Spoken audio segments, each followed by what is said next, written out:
O uso da cocaína é um problema crescente e afeta não apenas os usuários, mas todos ao seu redor. Hoje vamos ouvir quem vive essa realidade e conversar com especialistas na área.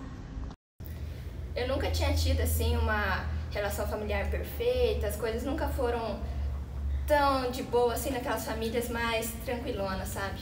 Daí eu comecei a usar para esquecer dos problemas, comecei a ter uma brisa legal, as coisas estavam indo bem assim, pelo que eu pensava, só que daí a coisa começou a ficar feia, porque eu comecei a não usar mais pra ficar bem, eu comecei a usar pra não me sentir mal do problema da abstinência, sabe?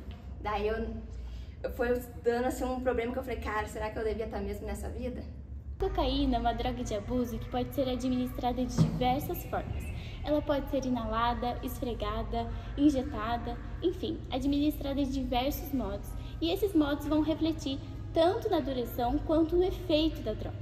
A duração pode ser de 5 a 30 minutos numa média, dependendo do modo de uso e de há quanto tempo o paciente e o usuário utiliza essa droga. Dona Ana, como a dependência do Mário afetou a vida de vocês? A minha família parece que ficou mais distante. A gente era uma família bem unida. O Mário era um menino muito bom. Ele sempre estava junto em casa, ajudando. Ele gostava de jogar futebol. Ele era um menino muito bom, mas ele acabou se envolvendo com pessoas que levaram ele para um caminho completamente diferente. E hoje em dia eu não consigo mais reconhecer ele. E isso dói muito. É muito difícil. Acabou que a família inteira se distanciou. Nós sabemos que vencer a dependência da cocaína é um momento muito difícil, porque essa droga ela causa mudanças cerebrais que causam compulsão, e a compulsão ela torna a crise de abstinência muito mais intensa. Os efeitos podem variar de indivíduo para indivíduo, e a dose para que esses efeitos ocorram também é muito variável.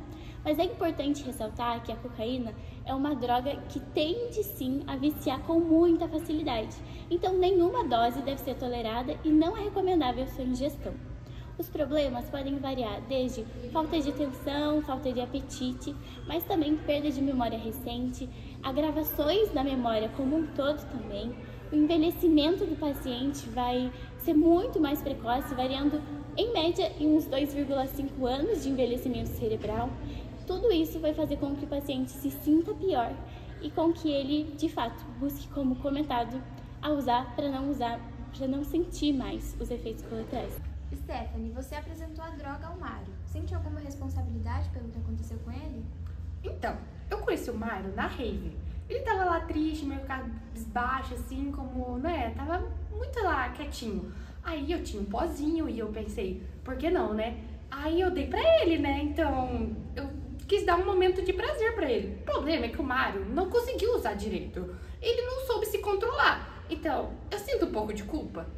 Sinto, mas ele que não se conteve, né, gente? Mesmo tendo todos esses pormenores, esse ciclo ainda pode ser quebrado, devido ao uso da terapia cognitivo-comportamental, que consegue reconhecer os gatilhos que levam aquela pessoa a utilizar a droga. Além disso, o apoio familiar é muito importante para que o dependente entenda que a família está ali por ele, que ele tem essa rede de apoio, que ele consegue se apoiar para conseguir passar por esse momento difícil.